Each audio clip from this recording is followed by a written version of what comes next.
Please join me in congratulating Althea Thomas on her induction into the Pelham Athletics Hall of Fame. Congratulations, Althea.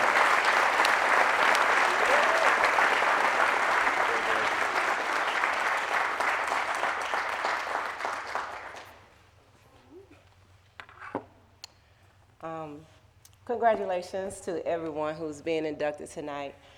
I do want to say that Coach Sweeney stole my speech.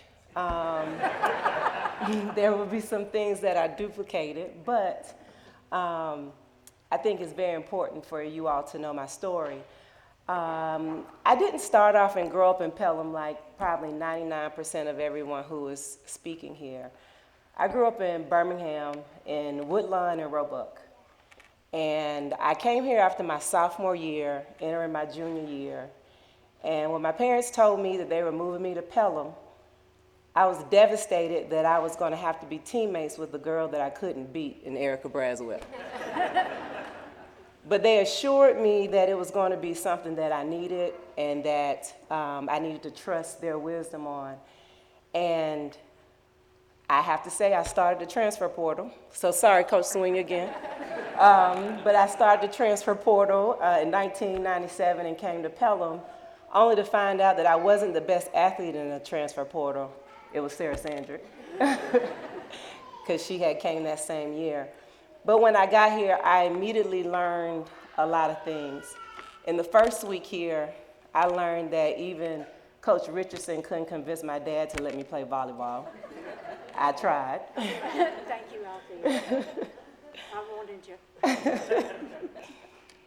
The next thing I learned that even though I was really into practice and really into training with Erica Braswell, that smell that was coming off the hill that I hated, my mom told me she made a comment in the stands and Miss Bearden said, "That smells like money."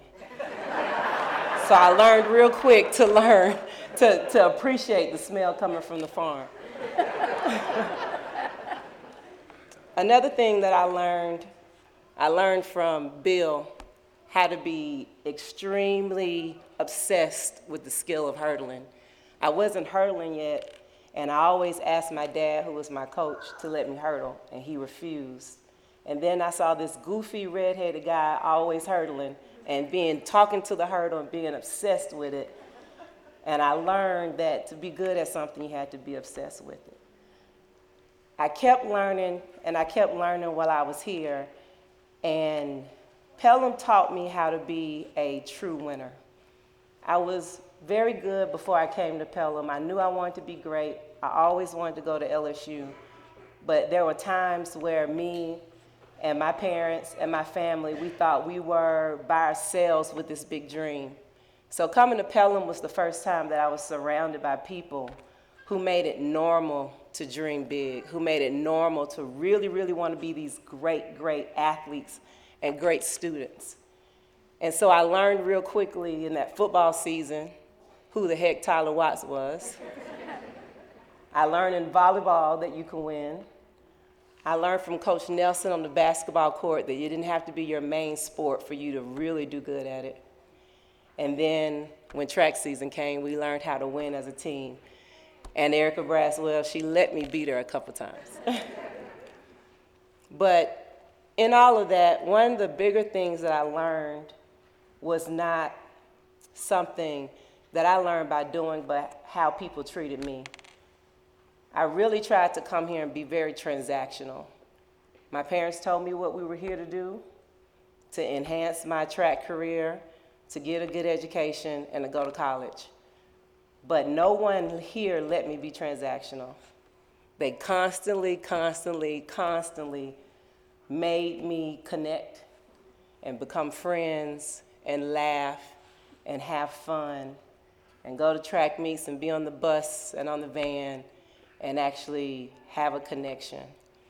And I learned that even though I look different, I came from different backgrounds, I didn't always relate to the stories that they had from middle school or being in the different neighborhoods, that I could connect. And I took that with me as I went to college. I took that with me now as a coach. And I learned the second set of lessons, that Pelham is everywhere. When I was in college, we go to SEC meet, Erica Braswell, Bill, Pelham's everywhere. When I started coaching, my first college job was at UAB, and Coach Townsend was there. Pelham was everywhere.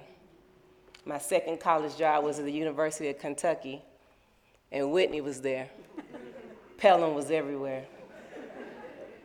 I went to Purdue, I went to Clemson, and I told everybody that Dabo went to my high school. And even now, as the head coach at Vanderbilt, I have a freshman on my team who's from Portland, Oregon, and she's coached by our high school coach here, Coach Parks. And a piece of Pelham is now with me at Vanderbilt.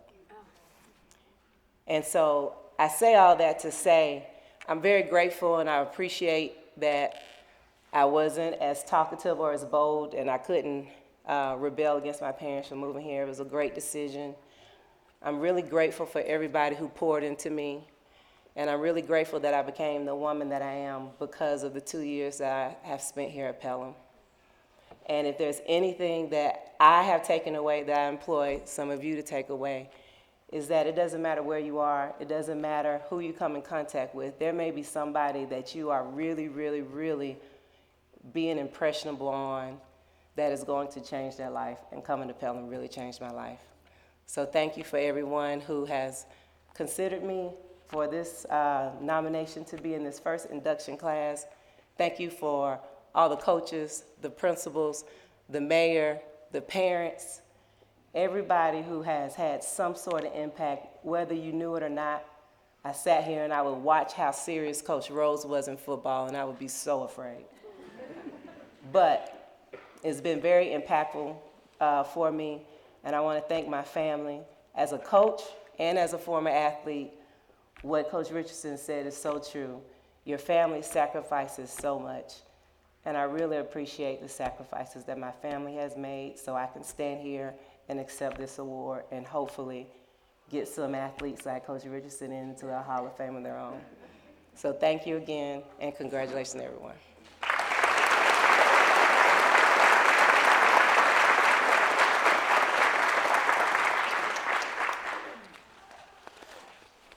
Our next inductee tonight